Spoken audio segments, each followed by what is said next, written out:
Bună ziua tuturor! Acest videoclip este pentru Zodia Balanță. Haideți să vedem cum va fi luna februarie și pentru cei din Zodia Balanță. Păi, în primul rând, aici încep prin a vă spune că văd că cei din Zodia Balanță în luna februarie varsă niște lacrimi. Într-adevăr, în foarte multe cazuri sunt lacrimi de bucurie, însă, din păcate, sunt și lacrimi de tristețe. Pentru o parte dintre voi, mai ales dacă sunteți, nu știu, este vorba de ceva probleme de matematică, nu știu, poate aveți un examen la matematică, poate aveți, sau poate sunteți profesor de matematică, este aici ceva în legătură cu probleme de matematică sau aveți anumite probleme care vă dau destul de multe bătăi de cap și nu știți cum să le rezolvați. Poate că aceste probleme nu sunt de ieri de astăzi, sunt de mai mult timp, dar să știți că totuși le găsiți rezolvarea în această lună februarie. Ce este bine pentru voi este faptul că aceste probleme se vor rezolva cu bine, vor avea un final fericit și este posibil ca la aceste probleme să primiți ajutor din partea unei persoane cu inițiala F sau L. Sau cel puțin măcar persoana respectivă să vă dea un indiciu cam ce ar trebui să faceți pentru rezolvarea problemelor. Într-adevăr, așa cum am spus încă de la început, aveți aici să zicem așa, aceste probleme cu care vă stresați destul de mult. Unii dintre voi văd că vă stresați inclusiv cu faptul că vreți să obțineți o poziție mai înaltă la job. Vreți să fiți promovați sau poate că vă schimbați locul de muncă cu unul mai bun, mai bine plătit sau chiar pe o poziție mai bună, cine știe, dar îmi este foarte clar că vă stresează destul de mult acest aspect. Sau pentru unii dintre voi poate să fie vorba despre persoane care poate au lucrat la un job, au avut un salar, să zic, mai mic, iar acum vor să lupte pentru ceva mai mare, mai bun. Într-adevăr, să știți că veți obține acest nou job, nouă poziție, da, pe care voi vă doriți, însă nu chiar atât de ușor pe cum par lucrurile la început. Pentru cei care chiar veți da concurs pentru acest post, să știți că o parte, într-adevăr, veți lua concursul din prima, însă o parte cumva e din a doua tură, da? Din a doua încercare. Dacă, nu știu pentru voi ce înseamnă cifra 3, cifra 5, HMI, poate are vreo legătură. Dar acum, fiecare dintre voi știți exact dacă are sau nu are legătură. Da, văd că vin anumite schimbări aici în viața voastră. Pentru o parte dintre voi, aceste schimbări vin destul de imprevizibil. Nu sunt ceva schimbări la care să vă așteptați. Sau poate că, tocmai prin faptul că vă schimbați locul de muncă, acolo veți întâmpina mici dificultăți. Adică, știți cum este când începi un loc de muncă nou și trebuie până te înveți cu colegii, până înveți ce ai de făcut și așa mai departe. Dar văd că vă veți descurca, nu se pune problema și totul va fi din ce în ce mai bine pentru voi. Văd că primiți destul de multe vești și aceste vești pot să spun că vă mai schimbă inclusiv starea de spirit. Întâlniți persoane, cred că aici sunt persoane poate din familie sau poate prieteni care efectiv mai fac o glumă sau vă aduceți aminte de anumite întâmplări din trecutul vostru comun, da? Care la momentul respectiv v-au deranjat, dar acum faceți glume pe acele întâmplări. Știți cum se spune? Haz de necaz. Una dintre aceste persoane poate să fie, încă o dată avem inițiala F, dar avem și inițiala P sau T, dar n-ar fi nimic exclus să fie chiar și un B.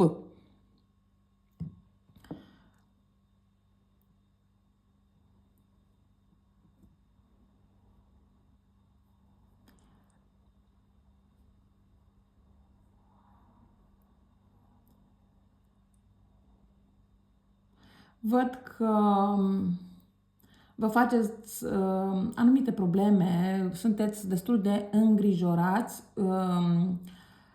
în ceea ce ține problemele legate de sănătate. Nu cred că sunt neapărat ale voastre, ci mai degrabă a altor persoane, dar cumva vă afectează și pe voi acest aspect.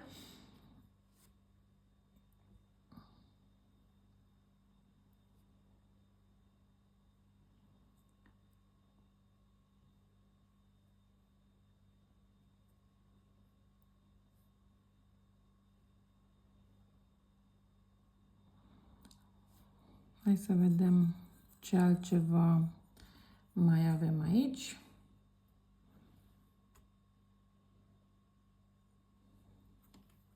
Da, este posibil, uite că avem inclusiv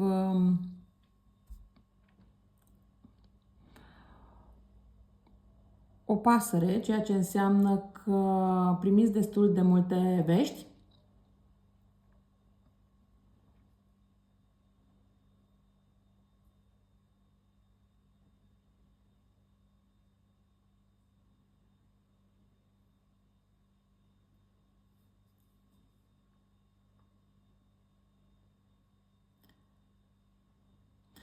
Pentru o parte dintre voi care sunteți singuri sau singură, în această lună februarie văd că veți avea parte inclusiv de pețitori.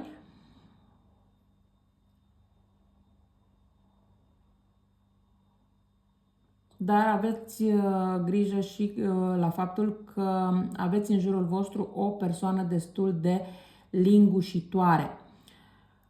Pe lângă asta văd că aveți și un partener devotat, un partener alături de care puteți câștiga inclusiv bani sau poate că nu neapărat vorbim despre un partener în iubire, cât putem vorbi despre faptul că acest partener poate să vină cu o propunere de afaceri la voi. Da? Deci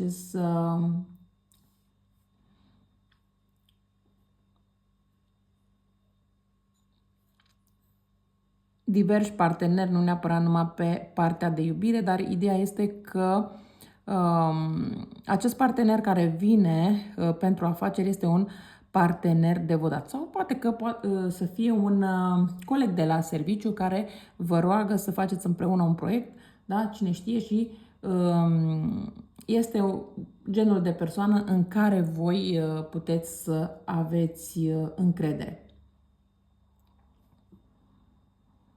Bun, da, să mergem mai departe. Este posibil să aflați în această lună februarie că pe perioada verii cineva se căsătorește și sunteți invitați și la nuntă. Veți avea un câștig în luna februarie, un câștig destul de semnificativ, un câștig la care nu v-ați așteptat. Atenție doar aici un pic. De ce? Pentru că este posibil ca în această lună februarie să reapară cineva din trecutul vostru, însă asta nu înseamnă că persoana respectivă schimbă cu ceva comportamentul, ci din contră este același comportament și vă ține blocate în situația respectivă. Acum este foarte clar, depinde de fiecare dintre voi dacă vreți sau nu mai vreți să primiți această persoană înapoi. Ideea este că această persoană are în permanență tendința de a se reîntoarce. Nu cred că este la prima reîntoarcere, ci această reîntoarcere, despărțire, împăcare a mai avut loc. Ce pot să mai spun aici este faptul că văd că voi dați dovadă de mult curaj în luna februarie. Acest curaj poate să fie inclusiv că renunțați la persoane toxice din viața voastră, dar poate reprezentați și curajul că efectiv vă luați, cum să zice, viața în propriile în mâini și vreți să schimbați puțin lucrurile. Aici este posibil pentru o parte dintre voi să aflați niște vești mai puțin drăguțe, în sensul că cineva a decedat. Poate să fie vorba despre o persoană pe care voi ați cunoscut-o, dar cu care nu ați avut o legătură specială. Sau poate să fie vorba de faptul că pur și simplu, nu știu, poate vă uitați la știri și aflați că două persoane care abia s-au căsătorit sau vor să se căsătorească s-au despărțit din diverse motive mai puțin drăguțe, da? Poate în urma unui accident sau ceva de această natură. Da? Deci nu neapărat că vă afectează în mod direct, dar măcar auziți aceste vești, că la televizor sau poate vă uitați la un film, da, și vedeți, și acest lucru oarecum un pic vă emoționează, dar totul este trecător.